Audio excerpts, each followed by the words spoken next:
कुलकर्णी आणि डॉक्टर निशांत कौशिक यांच्याशी विशाल मोरेकर यांनी साधलेला संवाद. क्रीडा रसिको, भारतात गुरुकुल शिक्षण पद्धती ही नवीन नाहीये किंवा ही काळाच्या ओघात मागे पडत चाललेली आहे. पण हीच अशीच शिक्षण पद्धती आपल्याकडे आता पुन्हा येऊ पाहते ती क्रीडा क्षेत्रामध्ये. मुंबई महानगर प्रदेश अंतर्भावात येणारी प्रेसिडेन्सी स्कूल स्पोर्ट्स म्हणून नवीन कन्सेप्ट किंवा नवीन प्रणाली रुजू पाहते. ही शिक्षण पद्धती काय असणार आहे, याच्यात शिक्षणाला किती महत्व असणार, खेळांना किती महत्व असणार, याची माहिती आपण आज करून घेणार आहोत. आणि त्यासाठी आजच्या कार्यक्रमात आपल्या समोर सहभागी झालेत प्रेसिडेन्सी स्कूल ऑफ स्पोर्ट्सचे डॉक्टर निशांत कौशिक, आणि या कन्सेप्टच्या मागे ज्यांचा मोठा हातभार आहे ते आंतरराष्ट्रीय ॲथलेटिक्स प्रशिक्षक doctor Ajit Kulkarni. Kulkarni sir, Kaushik sir, तुम्हा दोघांचेही आजच्या कार्यक्रमात स्वागत आहे. आणि पहिला प्रश्न कौशिक सर, अर्थात तुम्हाला, की स्कूल स्पोर्ट्स संकल्पना ही नवीन आहे आणि अशा पद्धतीवर कुठली शाळा असतील फारसं म्हणजे मुंबई महानगर प्रदेशात किंवा महाराष्ट्रात देखील नाहीये. तर अशी स्कूल पद्धती किंवा अशी शिक्षण पद्धती आपल्या शाळेत असावी हे तुम्हाला कसं काय सुचतं? जैसे आपने बिल्कुल सही बोला, पहले गुरुकुल कल्चर में हम बच्चों को पढ़ाते थे. अभी क्या हो गया है, तो बिल्कुल भी बच्चों को सिर्फ 15-20 मिनट के लिए ग्राउंड में छोड़ दिया जाता है, उनको बॉल दे दी जाती है और बोलते हैं कि आप जाके खेलो. बच्चों को जो बेसिक्स हैं वो बिल्कुल भी स्ट्रांग नहीं करते हैं. और अगर हम स्कूल के MMRDO के स्कूलों के साइज देखें तो बहुत छोटे हो गए हैं, उसके अंदर फैसिलिटी कहीं भी नहीं दिए जाते हैं. सेकेंड, जो कोचेज हैं, कोचेज को बहुत अच्छे से उसको सिखाना क्या है, उनकी ट्रेनिंग भी बिग टाइम मिसिंग है यहाँ पे. सो हम लोगों ने बॉम्बे में, थाना रीजन में, कि अगर हम इस तरीके से देखेंगे तो हम जो भी हमारे आसपास के बच्चे हैं उनको काफ़ी अच्छे से स्पोर्ट्समैन बना सकते हैं. उसके लिए हमने सोचा MMRDA के अंदर सबसे पहला स्पोर्ट्स स्कूल लेके आया जाए. मेरा मुलाकात हुआ डॉक्टर अजीत से, उनके साथ मैंने ये चीज़ डिस्कस की, क्यों ना सोसाइटी को कुछ वापस दिया जाए, कुछ अच्छे स्पोर्ट्स वाले बच्चे हम यहाँ से क्रिएट करें जो हमारे देश का और इंटरनेशनली हमारा नाम अच्छे से बनाए. कुलकर्णी सर, जसं कौशिक सरांनी सांगितलं की स्पोर्ट्स स्कूल चालू करण्यामागची खरी संकल्पना किंवा उद्देश जो आहे तो तुमचा आहे, तर तुमच्या डोक्यात या स्पोर्ट्स स्कूल बद्दल नक्की कल्पना काय होती? एकतर गेले 25 वर्ष मी कोचिंगमध्ये आहे आणि जवळजवळ 17-18 वर्ष स्वतः ॲथलेटिक्स करायचो. आपल्याकडे स्पोर्ट्स कल्चर हा एक अजूनपर्यंत पद्धतच नाही आहे ॲक्च्युली बघायला गेलं तर. आणि आपण आज का मागे आहोत एवढं, की कारण काय स्कूल लेवललाच, ग्रासरूट लेवललाच ती सिस्टीम नाही आहे. आपल्या इथं काय होतं, एखादा जर चांगला खेळाडू घडत असेल तर त्याच्याच मागे लागतो आणि मग आपण त्याला ओव्हरलोड करून बर्नआउट करून टाकतो आणि मग तो एका सर्टन लेवलपर्यंत परफॉर्म करतो आणि मग पुढे आपल्याला तो दिसत नाही. डॉक्टर निशांत कौशिक हे मी त्यांना बरेच वर्षांपासून ओळखतो. जसं ते आत्ता बोलले की बऱ्याचशा शाळांमध्ये मैदानच नाही आहेत, नुसत्या बिल्डिंगी उभ्या राहिलेल्या आहेत. सो त्याच्यासाठी आमच्या शाळेमध्ये, प्रेसिडेन्सी शाळेमध्ये ऑलरेडी 7-7.5 एकरमध्ये बऱ्याच चांगल्या चांगल्या फॅसिलिटीज आहेत स्पोर्ट्सच्या. पण आम्ही आत्ता गेले बरेच वर्ष आम्ही असं बघतोय की खेळाडू जे आहेत ते शाळा, क्लासेस ह्याच्यामध्येच त्यांचा अडकलेले असतात. त्याच्यामध्ये मग त्यांना परत सराव करायचा असतो आणि मग सराव कसा फक्त एकच तास जाऊन ग्राउंडवरती सराव करणं उपयोगीचं नाही आहे. जर सराव करायचा असेल तर तो एक कम्प्लीट सायंटिफिक अप्रोच देऊनच मग ते करावं लागतं. सो त्याच्यामुळे आम्ही ह्या शाळेमध्ये स्पोर्ट्स स्कूल ही एक कॉन्सेप्ट आणलेला आहे, संकल्पना आणलेली आहे. ह्याच्यामध्ये काय होतं की साधारण 30% ते 40% आम्ही ॲकॅडमिक्सला प्राधान्य देणार आहोत आणि जवळजवळ 60% ते 70% खेळांसाठी. ह्याच्यामध्ये आम्ही वेगवेगळ्या टीम्स बनवणार, ज्याचं चांगलं टॅलेंट आहे. कबड्डीमध्ये म्हणा, खो खोमध्ये म्हणा, हे ट्रेडिशनल आपले स्पोर्ट आहेत. मग झालं, मग क्रिकेट झालं, ॲथलेटिक्स झालं, स्विमिंग आहे, हे सगळ्या फॅसिलिटीज आमच्या शाळेमध्ये आहेत. इंडोरला आमच्याकडे चेस, कॅरम, टेबल टेनिस, बॅडमिंटनचे आम्ही कोर्ट्स बनवतोय. पिकल बॉल हा आता सध्याचा एक नवीन खेळ आणि सगळ्या जगभरात तो चांगला ह्याला आहे. असं म्हणतात की तो ऑलिम्पिकमध्ये पण येणार आहे स्पोर्टमध्ये. तर पिकल बॉलचे आम्ही कोर्ट्स तिकडे बनवणार आहोत आणि असं करून एक टोटल होलिस्टिक अप्रोच आणि एक प्रॉपर सिस्टीम, सायंटिफिक अप्रोच या शाळांमध्ये आम्ही राबवणार आहोत. जैसे की sir, presidency school international school board का स्कूल राईट. तर असं असताना या शाळेत शिक्षण घेणं खर्चिक असेल अशी कल्पना आपण गृहीत धरली जाते. पण स्कूल स्पोर्ट्समध्ये ॲडमिशन कसं काय घेतील किंवा तुमची कल्पना काय? सर, आजकल अगर देखोगे तो बच्चों को इंटरेस्ट बहुत है स्पोर्ट्स में, पर उनको सिखाने के लिए और उनके पेरेंट को भी सही दिशा दिखाने के लिए जो नॉलेज है वो लोगों के पास नहीं है कि दिया जाए। तो सबसे पहले तो हम बच्चों के अंदर टैलेंट हंट करेंगे, उसके बाद पेरेंट का ओरिएंटेशन करेंगे, पेरेंट को बताएंगे कि आपका बच्चा ये फील्ड के अंदर बहुत अच्छा कर सकता है, फिर उसको उसका कोचिंग, उसका बेस क्रिएट करेंगे और उस हिसाब से उसको आगे लेके जाएंगे। जहां तक बच्चा पैसे का सवाल, सर बच्चे फीस देते हैं, आज भगवान का दिया सब कुछ है, इतना बड़ा कैंपस है वहां पे। आज मेरा जो स्कूल चलता है हमारा सुबह 7 बजे से 2 बजे तक चलता है, 2 बजे के बाद स्कूल बंद रहता है। अगर वही टाइम पे बच्चे यूज करेंगे और कोचेज आके उनको अच्छे से सिखाएंगे और उनको अच्छे से न्यूट्रिशंस मिलेंगे, सो वही बच्चे आगे जाके अपने देश के लिए अच्छा परफॉर्म कर पाएंगे और कुछ मेडल्स लेके आ पाएंगे। कुलकर्णी सर, मुळात प्रेसिडेन्सी स्कूल ही कल्याण आणि भिवंडीच्या या ग्रामीण भागात आहे. तर सर म्हणाले की दुपारच्या सत्रात शाळा संपली नंतरच शाळा बंद असते, तर त्या वेळेचा तुम्ही उपयोग करून घेणार आहेत. पण ती जी शाळा, ही शाळा ज्या ग्रामीण भागात वसलेली आहे, तर त्या भागातल्या मुलांना काय फायदा मिळणार? धाडस आणि भरारी या 2 स्पर्धा आपण दरवर्षी घेतो. माझं जे फाउंडेशन आहे, एम स्पोर्ट्स फाउंडेशन आणि कौशिक फाउंडेशन, यांनी आम्ही असं एक डिसिजन घेतलेलं आहे की ह्या शाळेमध्ये 2 वाजल्यानंतर जो फ्री टाईम आहे, तर आम्ही काही मुलं ऑलरेडी मुली काही सिलेक्ट केलेले आहेत. गर्ल एज्युकेशन मुलींसाठी एक, कारण का त्याच भागातल्या बऱ्याचशा मुली शाळेतच जात नाही, कारण का त्या लोकांना शेतात कामाला घेऊन जातात किंवा वर काम जे असतं त्याच्यासाठी त्यांना घेऊन जातात आणि शिक्षण पद्धत ह्यांना काय हे माहितीच नाही आहे. 3री-4थी नंतर ते शिकत नाहीत. तर जेव्हा निशांत सरांनी सांगितलं की मला ह्या शाळेमध्ये 2 वाजल्यानंतर फ्री आहे, तर आपण ह्या भागातल्या मुली सिलेक्ट करू ज्यांच्याकडे खेळाचं पण टॅलेंट आहे आणि त्या मुलींना आपण शाळेमध्ये फ्री एज्युकेशन देऊ. त्याच्यामध्ये त्यांचं खेळ पण हे होऊन जाईल, प्लस त्यांचं एज्युकेशन पण होईल. आणि 1ली ते 10वी असं निशांत सरांनी सांगितलेलं की आपण त्या मुलींना फ्री एज्युकेशन करून घेऊ आणि त्याच्यामध्ये त्यांना न्यूट्रिशन, त्यांचं डाएट, त्यांचं जेवण खाण हे सगळं आम्ही त्याच्यामध्ये कव्हर करणार आहोत. मग अशा किती मुली असणार आहेत? आता सुरुवातीला आम्ही एक 50 मुली निवडलेल्या आहेत आणि त्यांना आता आम्ही ट्रेनिंग आणि हे सगळं चालू करणार आहोत. या मुली पूर्णपणे आदिवासी भागातले आहेत, ग्रामीण भागातले आहेत? काही आदिवासी आहेत, काही मागासलेले जे भाग आहेत कल्याणच्या पुढच्या. तर आमच्या शाळेमध्ये बस फॅसिलिटी आहे, ट्रान्सपोर्टेशन आहे.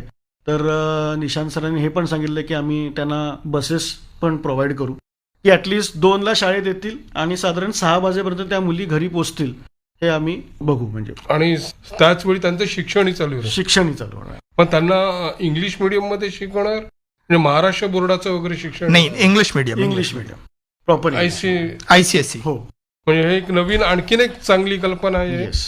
साधारणपणे अजित, एवढी वर्ष तुम्ही प्रशिक्षण देत आहे, तुम्ही स्वतः ॲथलीट होतात, प्रशिक्षणाच्या पद्धती बदलत गेलेल्या आहेत आणि तुम्ही या शाळेत भरपूर डिसिप्लिन्स आहेत, म्हणजे जसं की खो खो आहे, कबड्डी आहे, इंडोर गेम्स आहेत, तर त्याची प्रशिक्षण पद्धती कशी काय आहे?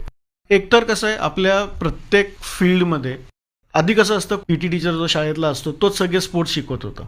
आता आपण काय करतोय, आपण प्रोफेशनल कोचेस अपॉइंट केलेले आहेत त्या फील्डमध्ये. आता कबड्डीचा असेल तर तो कबड्डीचा जो प्रशिक्षण आहे तो कबड्डीचं करणार, खो खोचं खो खो, ॲथलेटिक्सचं तर मी सगळं बघतोच आहे.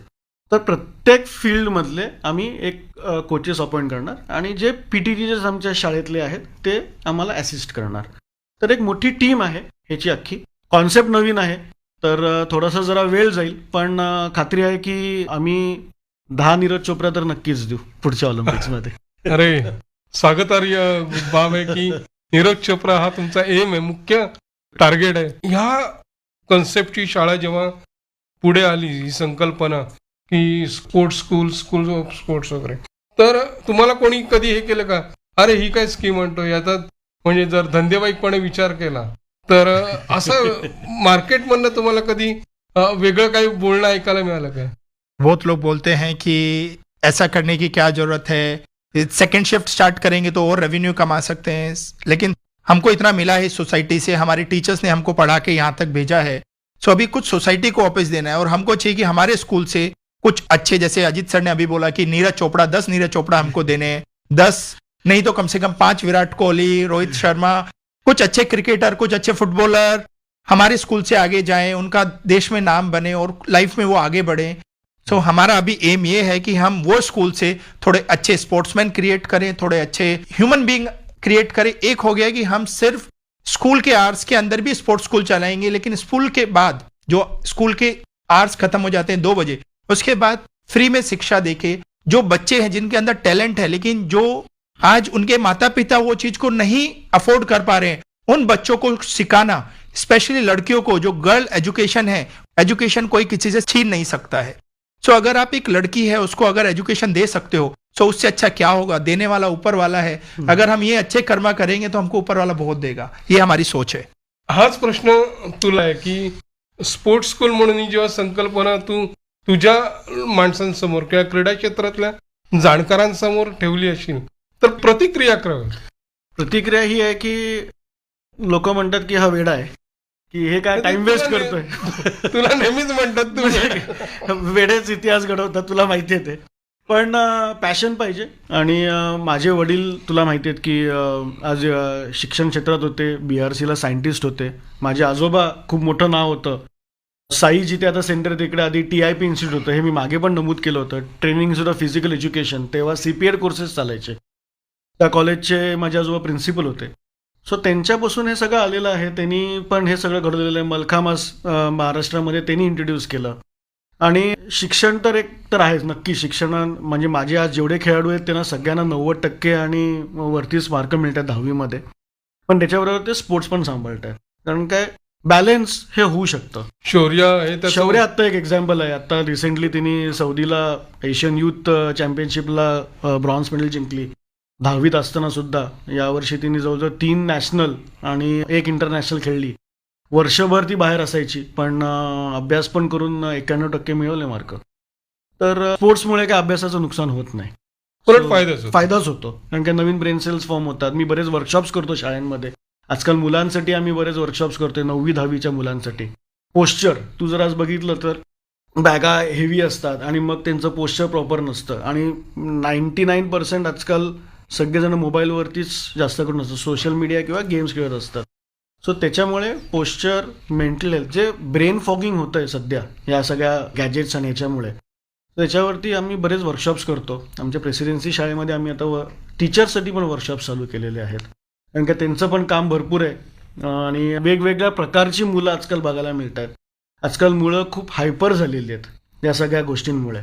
सो ते त्यांना स्पोर्ट्स हे एकच माध्यम आहे किंवा एक्सरसाइज बेसिकली, ज्याच्यामुळे ते काम होतील आणि कंपोज राहतील.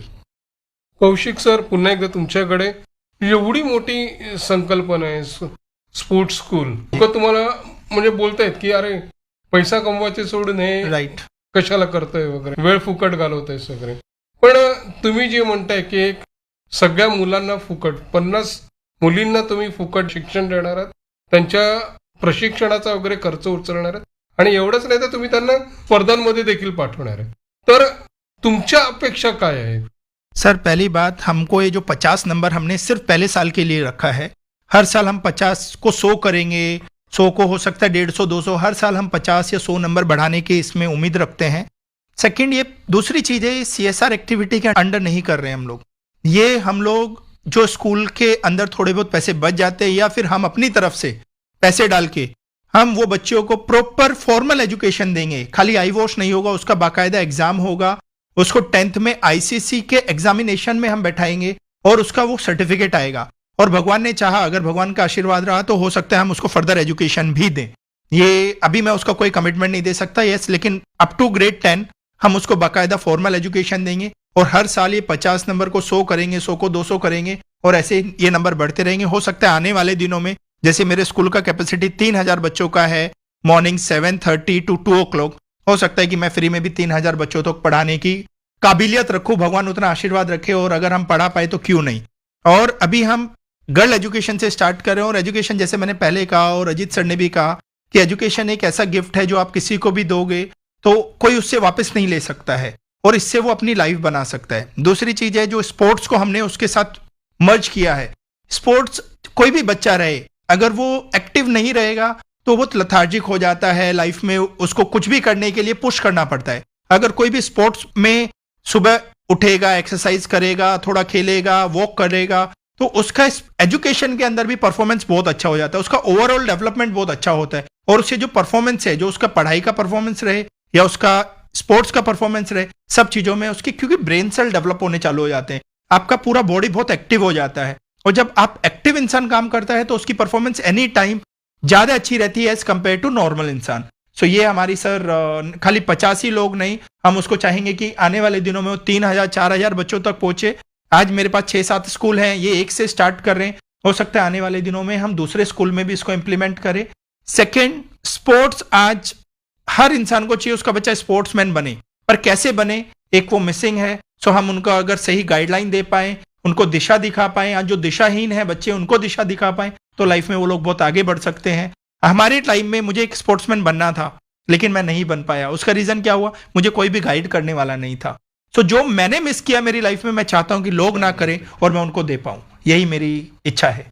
अजित, तुम्ही या प्रक्रियेतनं या आधीही गेलेलात की मुलांना प्रशिक्षण देत असताना शहापूर सारख्या दुर्गम भागात जाऊन तुम्ही मुलांना सायकली देणं किंवा तिकडे वेगवेगळे क्लास आयोजित करणं वगैरे केलेले आहेत, तर या मुलांबद्दल किंवा मुलांमधला तुमचा अनुभव काय आहे की तो या ठिकाणी उपयोगी पडणार आहे?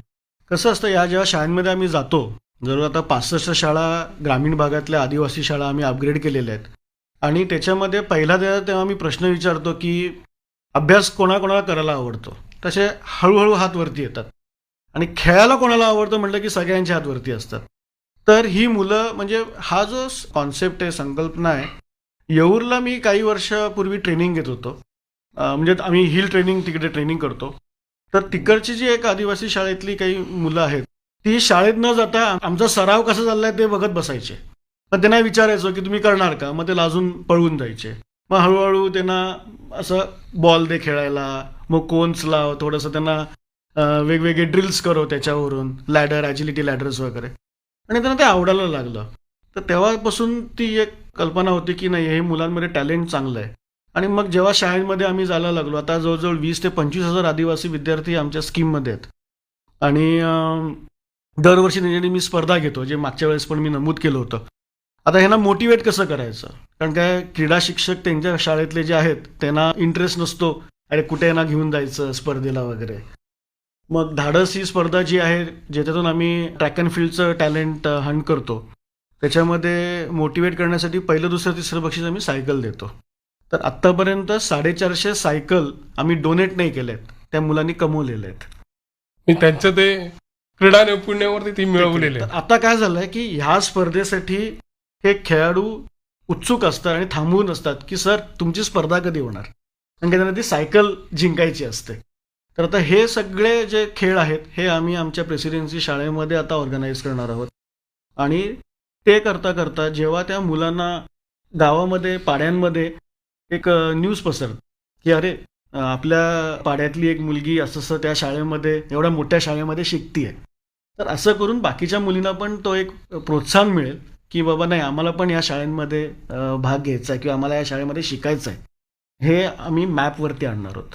धाडसमध्ये ज्या मुली किंवा मुलं जे बक्षिसं जिंकतात, सायकल जिंकतात, त्याच्यातनं पुढे आउटपुट कसा राहिलेलं आहे, म्हणजे त्याच्यातनं कोणी राज्य किंवा वरच्या स्तरावर गेलेले का? आता रिसेंटलीच मागच्या वर्षी ज्या स्पर्धा झाल्या, आदिवासी प्रकल्प शाळांच्या स्पर्धा होतात. 4 वर्षापूर्वी शेणवे गर्ल्स हायस्कूल आहे शहापूर तालुक्यामध्ये, तिकडे 3 मुली राज्यस्तरीय स्पर्धा केल्या ॲथलेटिक्सच्या. तिघींपैकी एकीला गोल्ड मेडल मिळालं 100 मीटरमध्ये. आणि आता ह्या शाळांमध्ये तर आपण स्पोर्ट्स गुरुकुल चालवतोच, पण आता आम्ही ह्या शाळेतल्याच मुलींना आमच्या प्रेसिडेन्सी शाळेमध्ये स्कॉलरशिप देऊन तिथे त्यांचा सराव चालू करणार. त्याच्यामुळे काय होऊन जाईल की उद्या पुढे मागे आता खेलो इंडिया आत्ताच रिसेंटली जे पटण्याला झाले, खूप वेगळ्या लेवलला ऑर्गनाईज झालं. म्हणजे मी तर कॅश अवॉर्ड्स पण द्यायला लागलेत. म्हणजे महाराष्ट्र गव्हर्नमेंट, असं मी ऐकलं की गोल्ड मेडलला 5 लाख, सिल्वर मेडलला 3 लाख आणि 2 लाख असं त्यांचं कॅश अवॉर्ड आहेत. आता आपल्या शौर्यालाच 2 गोल्ड आणि 1 सिल्वर मिळाले, तर 13 लाख रुपये तिला आता स्कॉलरशिप मिळेल. शी कॅन व्हेरी वेल मॅनेज, स्वतःच्या याच्यावरती ती आता मॅनेज करू शकेल, तिचं डाएट, तिचं ट्रेनिंग, तिचं स्पोर्ट्स गिअर. पण अजूनही तशी फॅसिलिटीज जे आहे, इन्फ्रास्ट्रक्चर जे आहे ते अजूनपर्यंत आपल्या इथे नाही आहे. आजही मला माझ्या खेळाडूंना ठाण्यावरून बँड्राला घेऊन जावं लागतं किंवा बालेवाडीला ट्रेनिंगला घेऊन जावं लागतं. तर आता आमच्या शाळेमध्ये आता ही सगळी फॅसिलिटी येणार प्रेसिडेन्सी स्कूलमध्ये, जिथे स्पोर्ट्स स्कूल आपण चालू करतोय. ऑलरेडी आमच्याकडे फॅसिलिटीज आहेत, फक्त खेळाडूंनी आमच्याकडे यावं. आमची ही जी फॅसिलिटी आहेत, आम्ही बरेचसे कॅम्प चालू करणार आहोत घेण्यासाठी. खेळाडू ज्या शाळांमध्ये ग्राउंड नाही आहेत ते आमच्याकडे येऊन शनिवार रविवार कॅम्प्स करू शकतात. ती पण आम्ही फॅसिलिटी अवेल करणार आहोत. तुला शहरी भागातले खेळाडू आणि ग्रामीण भागातल्या खेळाडूंना प्रशिक्षण देण्याचा अनुभव आहे. दोन्हीमध्ये काही तफावत आढळते? खूपच आहे. आपल्या इकडची जी मुलं आहेत शहरातली, त्यांना कंट्रोल करणं फार डिफिकल्ट जातं. म्हणजे तुम्हाला ते घरी राहतात एकतर, आणि प्लस आजकाल लिटरली म्हणजे माझा एक खेळाडू आहे, मी त्याला विचारलं तुम्हाला खरं खरं सांग, मैदानावरती आहेस, किती तास मोबाईल वापरतो? आणि तो खरंच प्रामाणिक होता. त्याने सांगितलं की सर मी 7 तास मोबाईल यूज करतो दिवसातून.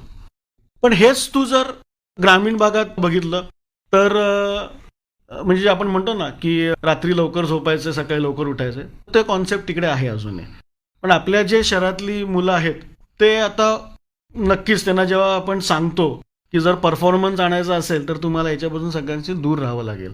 लवकर जेवण, लवकर झोपणं, रिकव्हरी, हायड्रेशन, हे सगळं करणं फार जरुरीचं आहे. तर मॅनेज करतात मुलं. आणि प्रत्यक्ष सरावाच्या बाबतीत काही फरक आढळतो का?